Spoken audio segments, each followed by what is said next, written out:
Please listen carefully. Oi, eu sou Guilherme Lugulo e esse é o podcast Eu, Ator. É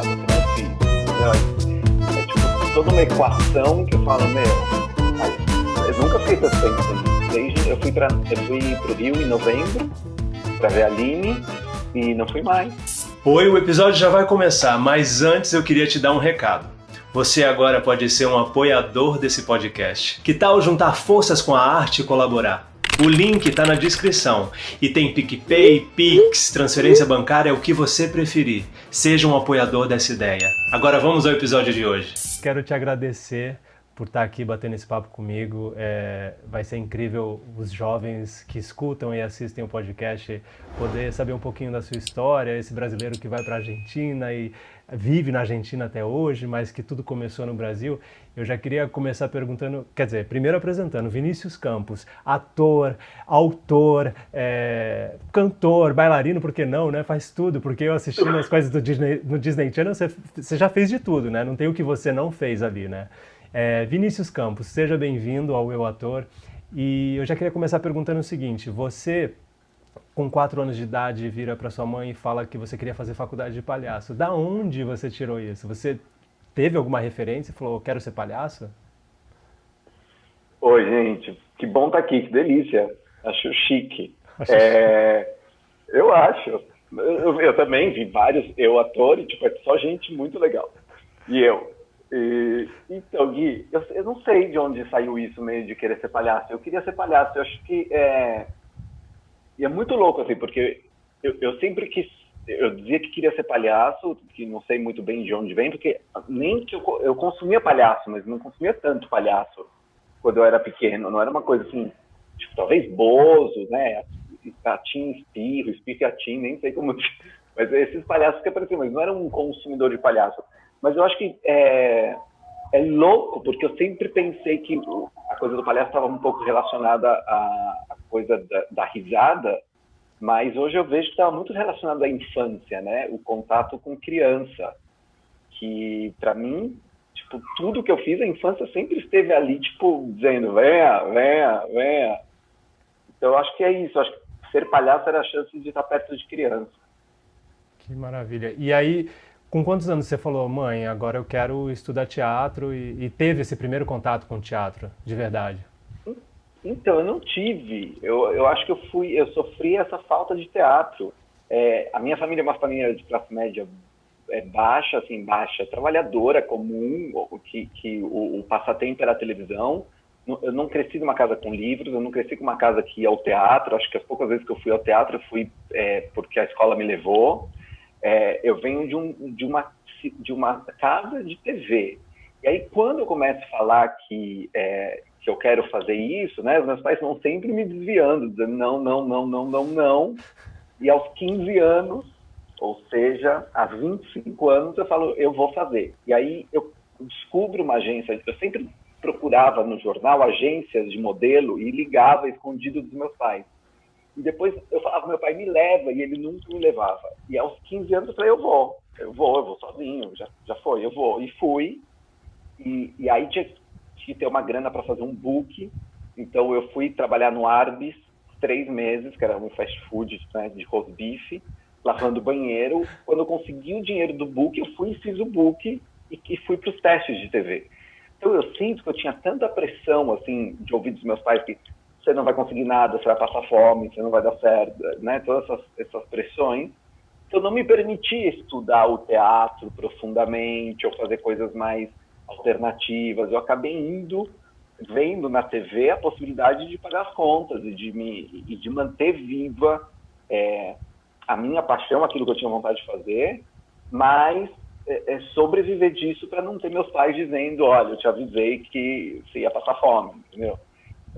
Mas eu gostaria de ter tido uma história com menos pressão, para ter me metido mais em grupos de teatro alternativo, de ter aprofundado os meus conhecimentos, de ter estudado dança e canto, que são coisas que eu acabei fazendo, mas com muito menos talento que a maioria das pessoas que eu conheço, você e todo esse... Né, eu sempre falava assim, eu sou uma farsa, eu estou na Disney gravando CD e dançando, e tem todos os meus colegas que são muito mais preparados para fazer isso do que eu. Mas acabou rolando. Mas você sempre foi no instinto? Porque a hora que você até comentou comigo que hoje completa quantos anos que você fez o primeiro teste comercial? O primeiro comercial que você pegou, na verdade, né? Não, o primeiro teste de comercial, 25 anos hoje, assim, com toda a ilusão que isso significava na minha cabeça. Que máximo! O comercial, quem pegava o comercial ia gravar com a Angélica, mas quem dava a réplica para você na hora era a Mariana Ximenes, que era amiga do pessoal, porque ela fazia muito comercial nessa época. Então gente, ela estava que no loucura! teste, dando o texto pra gente. Mas essa primeira oportunidade veio depois, porque tem isso, né? A agência acaba falando, ok, você vai trabalhar, mas você precisa de fotos para trabalhar. E aí, uma vez que você começou a fazer os testes, como é que você fez para entender que já que você não tinha, você foi aprendendo fazendo, né? Como é que você foi? Você foi observando, escutando os diretores? Como é que foi isso? Gui, eu era muito ruim, muito ruim. Eu demorei 1 ano de testes para pegar o meu primeiro. 1 ano, assim, em muitos testes. E eu fui entendendo no fazer. Eu sempre gostei de teste. Eu lembro de você de teste. Eu lembro da gente fazendo teste. A gente conheceu em tipo, teste. na Vila Romana, nos lugares estranhos, que não tinha nem ônibus. Longe, como a gente chega. E eu gostava de teste, porque eu cresci nos testes, eu aprendi nos testes, eu criei um vínculo com os outros atores nos testes. Era a minha vida. Chegou uma época que eu comecei a pegar bastante comercial, porque eu comecei a entender como funcionava esse esquema. Então, eu lembro que eu chegava em teste e eu sentia que eu estava numa sala nos camarins de um teatro. E a gente ficava horas, né? Lembra que ficava assim horas esperando.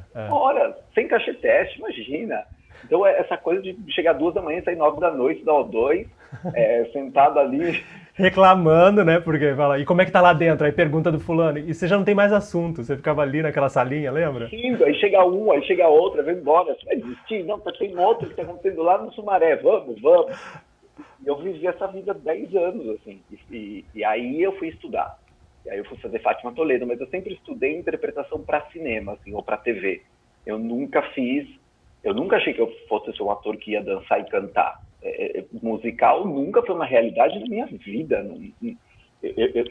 Na minha cabeça, eu ia fazer teste, ia entrar na Globo e ia fazer novela. Era isso, tipo... Que loucura. E aí, você também fez jornalismo, então você fez Fátima Toledo e depois você decidiu estudar jornalismo? Como é que vem o jornalismo na sua vida? E o jornalismo vem por a insistência dos meus pais de ter uma faculdade, seja qual for. Então eu falei, vai ser jornalismo, mas eu não vou fazer isso. Claramente eu não vou fazer isso. Só que no último ano de jornalismo, aí eu já estava fazendo Fátima, fazia Beto Silveira e fazia jornalismo meio tudo junto.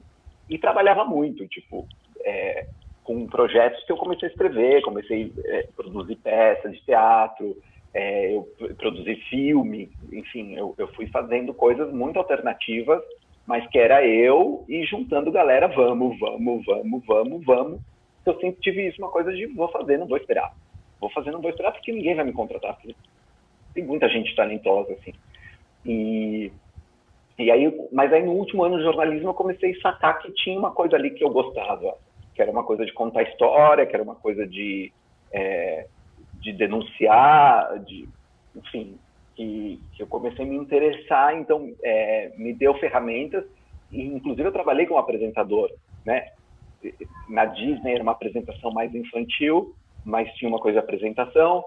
Depois eu fiz muito roteiro para Disney, eu trabalhei como apresentador numa TV Câmara de São Paulo, entrei como voluntário, quero fazer um programa semanal sobre política para jovem, eu venho grátis. Fiquei 6 meses grátis, me contrataram, fiquei 1 ano contratado. Depois, quando eu vim morar na Argentina também, encontrei um canal de televisão que eu falei, esse canal é ruim. Eles vão me contratar, não pode ser, porque eles são ruins. Aí entrei no site do canal ruim e tinha Fale com o Presidente. Aí eu mandei, oi presidente, eu sou jornalista, ator brasileiro, quero fazer um programa sobre Brasil na Argentina. E aí 2 semanas depois eu estava contratado, e esse canal foi comprado pela Fox. Então, depois, quando estreou o canal no Brasil, eles me contrataram para apresentar lá também. Que maravilha. Me fala sobre essa sua mudança, né, para a Argentina, que é importante, assim, a gente já deu um salto aí, já deu vários spoilers aí do meu roteiro aqui, mas eu queria saber dessa mudança para a Argentina e, de repente, você encontrando um espaço, que hoje em dia você tem um espaço, você tem uma carreira, são quase, só de Disney, 13 anos, 12 anos, quantos anos de Disney? São 13 no ar, mas há um ano que eu já não estou mais contratado, mas eu continuo no ar, então é essa coisa, né? Continua ou não sendo Disney.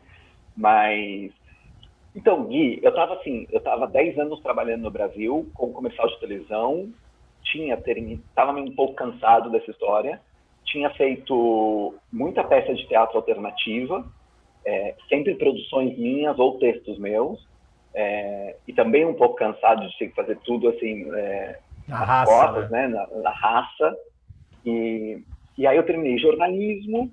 Eu tinha feito uma peça de teatro legal com a Eliette Cigarini, que era um texto profundo, que falava de um cara com AIDS, assim, fim de 90, uma coisa assim que deu muita imprensa e que me apresentou um pouco assim para um mercado mais interno de, olha, ele atua, ele não só faz coisa na câmera.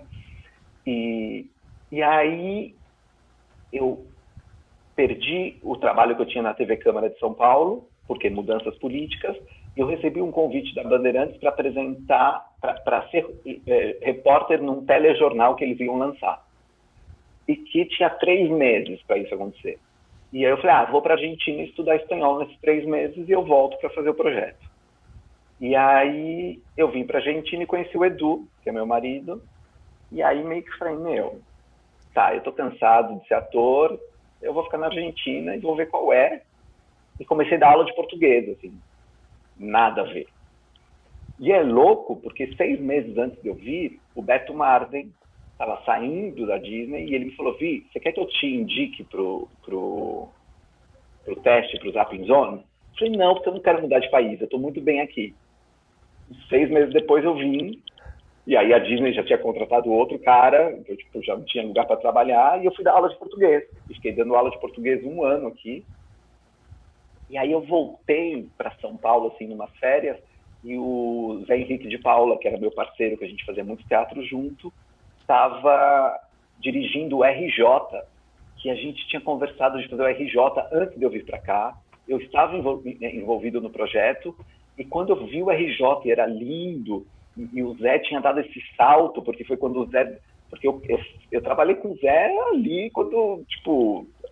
O Zé não era ninguém, e ninguém, não ia crítico nenhum escrever nada das nossas peças. Assim, era a gente enchendo o meu Uno com cenário e coisas e fazendo na raça. E aí o Zé Henrique, de repente, vira um puta diretor respeitado e eu falo, o que eu tô fazendo na minha vida? Eu tinha que estar com ele nesse momento, essa peça era nossa. E aí eu falei, preciso voltar, chega de dar aula de português. Aí eu vim para a Argentina e falei, eu vou ter que fazer alguma coisa. E foi aí que eu comecei a falar com esse canal, e aí eu fiquei 1 ano lá. E aí quando tá terminando assim, meu contrato, eu já tinha terminado, eu tô em casa, meio assim, deprimido, outra vez sem trabalho, aquela coisa de sempre, toco o telefone e é a Disney, dizendo, oi Vinícius, você é ator? Sim. Você é brasileiro? Sim. É o seguinte, o Beto Marden ia vir fazer o Playhouse Disney, mas ele está com contrato no SBT, ele não pode, e ele falou que você mora aqui do lado e que você pode salvar a gente. Você pode vir agora para cá? Eu falei, quê? Isso é um trote? Pô, eu falei, eu faço a barba? Ele falou, não faz. Eu fiz a barba, peguei um táxi, fui, cheguei, trocaram minha camiseta, me deram um texto, cenário Disney, tipo, Uau. era uma floresta, que eu nunca tinha entrado numa coisa assim. Todo mundo falando espanhol, todos argentinos, e falam, bom, ela é a produtora brasileira, senta aqui, passa o texto. Passei o texto uma vez, passei o texto 2 vezes, eles falaram, tá bom, a gente te liga. Eu falei, caraca, é uma chance ótima, mas ao mesmo tempo, um teste de ler. Aí passa um dia, passa 2, passa 3, aí eles me ligam e falam assim, você pode vir pra gente falar de contrato? Uau. Aí eu falei, vou. Aí liguei pro Beto, falei, Beto, eu não sei cobrar, não sei, eu fiz comercial minha vida inteira. Aí fui pra reunião, e aí no contrato eu leio, que eu tenho que gravar um CD. E o Beto é cantor, né? O mais louco é isso. Cantor, todo mundo Cantor, cantor. é. Aí, só que no teste não pediram pra eu cantar. Aí eu falei, um CD? Eles falaram, um CD. Então, eu não canto. Aí ela falou, não, todo mundo canta. Eu falei, não, eu não canto. Aí eles falaram, a gente vai conseguir um professor para você. Aí me mandaram para uma aula de canto. Eu fiz uma aula, a mulher me anotou no papel, respira com o diafragma. Coisas assim, genéricas. E no dia seguinte estava no estúdio do Gulo. Caramba, tudo muito rápido. Eu tive uma aula de canto para gravar um CD. E aí, a sorte que eu tive a Estela do meu lado, que é uma atriz, cantora, bailarina incrível, absurda. Estela Ribeiro, maravilhosa. Estela Ribeiro, que ela estava do lado de fora do aquário, fazendo assim na hora que eu tinha que entrar na música, porque eu não sabia nem quando entrar. Caramba, que E pânico. todo musical ficava assim, por exemplo, não sei, uma palavra Disney, no meu ouvido, e eu repetia Disney, e quando funcionava, botava próxima, Planet, até eu gravei músicas, palavra por palavra. Caramba, eu suava. Que desespero. Trata alguém para me dublar, por favor. Tenho sono e um pouco de preguiça, mas o dia está uma delícia. Abre os olhos para despertar. De repente... Horrível. Não, e esse foi o começo de um casamento de anos, né? Eu queria entender um pouco desse processo. Como é que foi essa sua adaptação? Um garoto que estava ali ralando comerciais, de repente está num contrato ali, com uma certa segurança e trabalhando... Eles têm toda essa estrutura de estúdio, tudo que precisa, e dali da Argentina vai para toda a América Latina? Como é que funciona? É isso. Naquela época, quando eu entrei no Playhouse, a gente não era contratado fixo. Eles contratavam você por um ano. Então a Estela já tinha feito o Playhouse antes, ficou um tempo sem contrato e vinha para gravar uma nova temporada. Eu era a minha primeira. A Estela tinha feito com o Ivo, depois com o Maurício Xavier, e eu era o terceiro par dela. Eu tinha certeza que era a minha primeira e última. Eu acho que, eu danço péssimo. A gente, na época, o videoclipe, a gente gravava com 3 câmeras como se fosse ao vivo. Então, se você olha os primeiros videoclipes que eu errava o passo todo o tempo todo, que eram 20 coreografias em um mês. Né? A gente aprendia em 2 semanas as 20 coreografias e gravava as 20 músicas. Então, se você olha, a Estela tá o tempo todo em close e eu não apareço. Eu apareço no final assim, ó. Fazendo a pose final só, do lado da Estela. Muito bom. Eu virei craque em pose, craque. E aí... Então eu achei que era a única vez. Então, nessa época a gente gravava um mês, a gente ensaiava 2 semanas e gravava o CD, depois a gente gravava um mês seguido, 3 câmeras, pum, a gente gravava 11 capítulos por dia de 5 minutos. 11? Tudo isso? Era uma loucura, 12 horas, era uma loucura.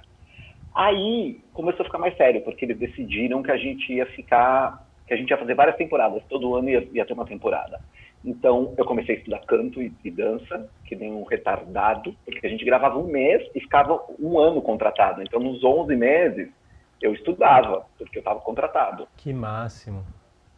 Sim, isso era uma maravilha, assim, que a gente gravava muito pouco, mas como é Disney, e eles têm muita preocupação com a tua imagem, eles te contratam para você não fazer mais nada, porque você não pode sujar essa imagem dele. Claro.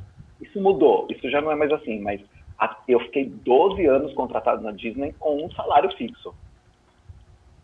Que isso para um ator é muito estranho. Não, imagina. Nem na Globo acontece mais. Nem na Globo mais, exatamente. Então, por isso que eu queria entender esse processo. E você começou a colaborar, porque você tem esse seu lado autor também. Você escreve, já tem livros publicados. Então, eu queria entender essa sua colaboração ali dentro do roteiro, se você podia, tinha essa liberdade de mudar coisas ou de dar palpite. Eles eram abertos a isso? Então, é muito louco, porque a gente fala de Disney, a gente imagina uma coisa enorme, mas a Disney daqui não era enorme há 12 anos, há 13 anos, né? Tudo estava começando, a Cecília estava chegando, a Cecília Mendonça de Miami, trazendo algumas novidades. Hoje ela é a cabeça da empresa, mas ela não era. Então, eu trabalhava muito com ela, E aí, no primeiro ano, eu já percebi que os roteiros eram muito Fraquinhos. fracos para o Brasil, porque era uma tradução, porque não tinha a nossa pegada, não era a nossa cara. Então eu já e eu estava contratado o ano inteiro, então eu falava, gente, deixa eu trabalhar, eu estou em casa, mal-humorado, deixa eu fazer alguma coisa. E aí eu comecei a pegar os roteiros. Então, os roteiros da segunda temporada do programa são meus. Que Depois legal. eu fiz os roteiros da Floricultura da Nana. Depois, no Floricultura da Nana, que eu estava envolvido já, que quando eu trago o Frampton, né, todo esse elenco, porque quando eles desenvolvem esse programa aqui, a Cecília fala, Vinícius, eu estou sem tempo, você não pode ir para o Brasil conseguir o elenco? Sou eu que vou testar a galera e não sei o quê. Você virou parceiro, virou tipo sócio da empresa praticamente, né? Porque como eles estavam fora do Brasil, o Brasil é um mercado enorme, eles também precisavam de brasileiros que pudessem contribuir e entender o jogo, né, que estava sendo feito. Então eu comecei a me envolver com a empresa atrás e também muito com o assunto de diversidade, que para mim sempre foi importante. Então, questões como, não sei, o que a gente comunica, porque, por exemplo, no primeiro ano, um dos capítulos era uma festa de aniversário, né? E a família que vinha convidada no meu aniversário, que eu mostrava o convite, era tipo um pai, uma mãe, 3 filhos, né? Todos com a minha cara, mas é um homem, uma mulher e tal. A coisa padrão, né? E aí eu senti que na televisão a gente não tinha espaço para falar de outros tipos de família e outras situações importantes. Eu falava assim, quem vai se assistir são crianças muito diversas, com famílias diversas. Só ver esse modelo vai fazer eles se sentirem péssimos. Então, foi aí que eu lancei meu primeiro livro falando sobre tipos de família, porque eu achava que eu precisava... E aí eu entendi que nos livros eu tinha uma maneira de falar com a criançada que fosse mais diversa. Mas aí eu também comecei a perceber que a Disney respeitava isso que eu estava produzindo, isso que eu estava discutindo, isso que eu estava trazendo para o debate, e eles começaram também a entender que dentro da programação, óbvio, com muita porrada e muita insistência, mas a gente foi construindo também dentro da Disney a percepção de que a gente tinha que ser uma empresa mais diversa para a gente contribuir para a infância das crianças, para que elas sejam mais felizes. Então eu sou o primeiro gay ator da Disney a me assumir publicamente no mundo, nunca teve isso antes. Isso veio também quando eu adoto os meus filhos como uma necessidade também de falar de infância e falar de famílias homoparentais. Então, a empresa também... eu peguei esse processo dentro da Disney que eles estão acordando para esse tipo de temática. Então, sei lá, a gente foi descobrindo que a gente tinha coisas que a gente podia trabalhar juntos, que a gente podia ser parceiro nesse caminho, né? Eu vi esse último projeto que você fez com a Disney, foi esse... Nives, Amigos de Outro Mundo. Isso. Como é que... Gente, eu achei incrível. Eu fui pesquisar e assistir, eu fiquei assim, ó... Não consegui... Assisti o episódio inteiro e fiquei... É muito bem feito, é lindo o acabamento. E aí eu vi, dubla você em português, né? Eu achei engraçado isso. Porque você grava em espanhol e você é a pessoa que faz a dublagem em português do seu personagem. Como é que... Eu achei um projeto encantador, assim. E você tem também envolvimento nessa parte de desenvolvimento desse projeto. Me fala um pouco desse projeto. Então, Gui, esse projeto chama Nives porque é vinho e ao contrário, né? Porque nasceu como uma brincadeira dentro da empresa.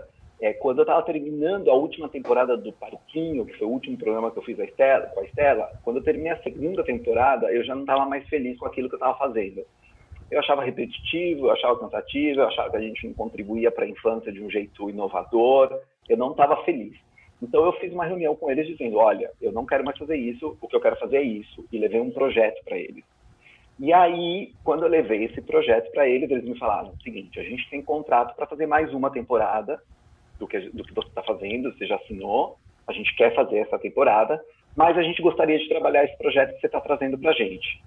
Então aí eu fui colocado como equipe dentro da Disney, de roteiristas, de colaboradores, e a gente começou a desenvolver o Nives, Amigos de Outro Mundo, que começou com uma brincadeira que era a Vini e os Nives. Era uma brincadeira porque a gente sempre soube que seria eu com personagens em 3D ou fantoches. E que é um programa que falaria sobre diversidade e literatura. Isso era a ideia inicial. O projeto vai passando por várias transformações de quando a gente começou a conversar até que ele estreou, foram 4 anos. Passou por muitas coisas. No começo era eu sem outros adultos, depois, por uma questão técnica, a gente precisou de um elenco de humanos também. E aí foi se desenhando esse projeto, que eu acho que é um projeto lindíssimo, que conta a história dos Nives, que são de outro planeta, que caem no Brasil, caem no planeta Terra sem querer. Foi um projeto nascido para ser gravado no Brasil, por isso que eu era, além de tudo, o ator, a cara do programa, porque ele ia ser gravado no Brasil. Mas aí foi mudando, e aí virou que ia ser aqui, e eu achei que eles fossem me tirar, que tem vários atores que falam espanhol muito melhor que eu, óbvio, argentinos, por exemplo. Mas, no final, decidiram bancar isso, que ia ser com o meu sotaque e que eu ia ser um brasileiro que mora na Argentina e que essa é a história do personagem. E aí a gente tem umas questões aí de diversidade, que o que a gente entendeu é que para falar tudo, o mundo é diverso, né? O mundo é diverso. Então, para a criança, só é diferente aquilo que não existe, seres de outro planeta, né? Seres de outro mundo, porque... E que a gente tinha a possibilidade de colocar humanos e extraterrestres no mesmo espaço e mostrar que diversidade é convivência. É você não questionar o outro, mas você conviver com o outro do jeito que ele é. Então, os Nives vêm e fazem bagunça, eles não entendem a Terra, eles se atrapalham o tempo todo, mas o programa sempre encontra a maneira desses seres conviverem de um jeito harmonioso. Eu sou um pai separado, eu cuido da minha filha não é a típica princesa Disney, ela joga futebol, ela é gordinha, tem uma vizinha que é portadora de síndrome de Down, tem uma vizinha que é de Porto Rico, então tem outro sotaque também, então é uma série com muitos sotaques. É um programa que eu tenho muito orgulho de ter participado, imagina, tem meu nome ali, eu sinto que é meu filho, e eu acho que é o projeto que termina também com a minha carreira na Disney tantos anos, assim, é como, né, eu acho que eu sempre vou estar relacionado com eles de alguma maneira, mas pela primeira vez, depois de 12 anos que eu não estou contratado deles, que a nossa história, eu falo que eu sempre tive casamentos longos. O meu casamento com meu marido são 15 anos, com a Disney são 12, e a Estela vem em terceiro lugar com a Tífona com 9 anos. Maravilhosa, maravilhosa. E aí me fala um pouco do seu lado autor, né? Você já tem 5 livros publicados, 2 na Argentina e o restante no Brasil, porque você falou que você teve uma infância que não tinha muito acesso, né, a teatro, e da onde vem essa inspiração para escrever, vou escrever meu primeiro livro? Então, já são 8 no Brasil. Eu sou um péssimo entrevistador, você tá percebendo, né? A minha pesquisa é uma furada. As minhas fontes estão todas furadas. Sabia que eu era palhaço? Não, arrasou. Mas já são 8 livros. Já são 8 livros. Então, já são 8 livros publicados. Agora, me diz, um cara, de onde você tirou inspiração para escrever o primeiro livro? Então, Gui, eu nunca me autodenomino como escritor. Eu acho que eu sou um contador de histórias, assim. Eu vou contando histórias. Então, eu conto história na TV. Aí eu comecei a perceber que contar as histórias que eu queria contar em TV e cinema eram muito difíceis, porque elas precisam de muito dinheiro e elas precisam de equipes enormes. E aí eu comecei a ver que eu tinha um monte de ideia e história legal guardada no meu computador e que ninguém tinha acesso. E eu falei, peraí, eu vou tentar levar isso para os livros. Talvez alguém queira ler. E na cara de pau, assim, que a minha, eu acho que, tipo, qual é o seu segredo para a cara de pau? Cara de pau, não, é impressionante. Mandar livros e mandar livros e mandar histórias e tomar não e mandar e falar com um e falar com o outro e falar, mas fala o que eu preciso mudar. É isso, voltar e mudar. E de repente, começou a rolar. E aí depois do primeiro, o segundo é um pouco mais fácil, depois e você vai aí, e você vai aprendendo também, porque óbvio que desses 8 livros, talvez, se eu for ler todos, eu vou querer mudar todos, porque eu acho que já são ruins. É um processo, eu sinto que cada livro que eu lanço é melhor que o outro, mas eu nunca tive esse pudor, assim, eu sinto que eu sou um cara que está em constante processo. Eu erro pra caramba. Ou se você pega o meu primeiro CD da Disney, eu lembro que os pais chegavam pra mim e falavam assim, ai, meu filho te escuta o tempo todo. Eu falava, desculpa. E a Disney falava, você não pode falar isso, você não pode falar isso, a imprensa não... Desculpa, é muito bom. Eu ficava com pena do pai. Eu lembro do meu pai escutando Xuxa, muito bravo. E eu falava, coitado desse pai. E agora, se você pega o meu último disco no Nives, que eu falo, porra, eu não sou cantor, mas eu lancei 8 discos. Amadurecimento também, né? É a mesma coisa, a sua escrita amadureceu nesses anos todos, né? Claro, é ofício, você vai aprendendo. Então, eu acho que também tem essa coisa da gente ter essa pressão de que aos 18 anos a gente tem que ser foda e que aos 18 anos a gente tem que ser um grande ator. É mentira, ninguém vai ser isso. Né? Se você pega alguns atores que hoje fazem bonito no começo, a gente tem alguns no começo, alguns galãs. Alguns galãs, você fala, dá medo, mas tiveram a oportunidade de repetir. Eu acho que a diferença é essa, o fazer, né? E fazer. Então, eu acho que a gente tem que se preparar, óbvio, a gente tem que estudar, a gente tem que procurar.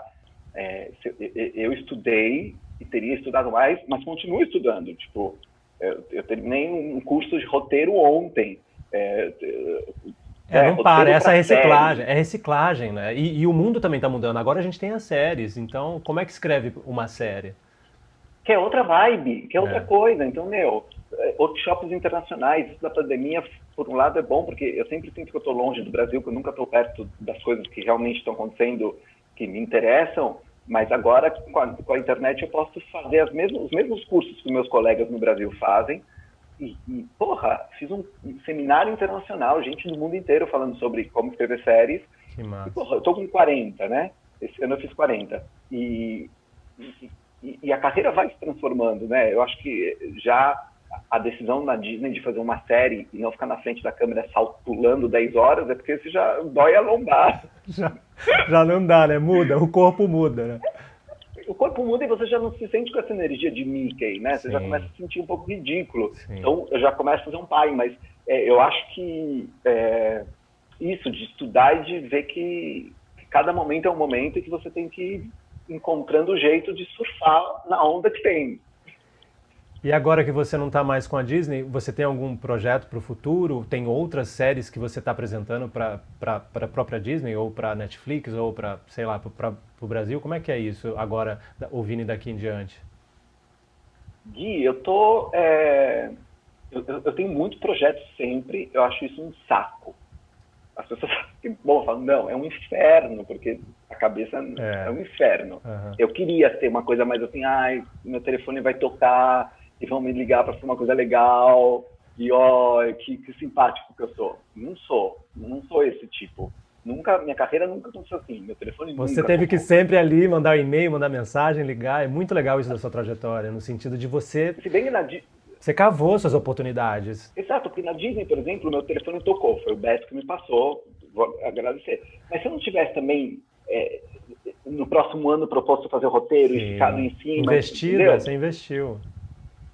Então agora eu tô assim, nessa pegada de séries, porque eu sinto que eu tenho vários livros que eu lancei, infantis, que são legais, que foram por editoras pequenas, que não tiveram, talvez... não funcionaram como eu gostaria, porque eu acho que também não foram tão bem escritos como eu gostaria, que eu estou transformando eles em séries infantis. Que legal. Eu acho que tem super a ver e podem funcionar. E tô nessa, tipo, fazendo reunião com o canal, fazendo pitching, defendendo ideia, falando com fulano, lembra de mim, LinkedIn. Olha, eu tô... E tem uma preferência, Argentina ou Brasil? Você tem uma preferência? Você tem vontade de voltar a trabalhar no Brasil mais? Então, é muito louco isso. Pelo fato de eu ter ficado na TV no Brasil, eu sinto que minha carreira ainda funciona melhor no Brasil. Tipo, na Argentina eu sou estrangeiro total. Então, eu acho que é mais fácil ser um brasileiro expatriado que são 2h30, né? É mais fácil manter vivo esse mercado do que conseguir uma carreira de zero aqui, sabe? Eu sinto que nunca foi... Eu não entrei no mercado aqui, eu não estou no mercado aqui.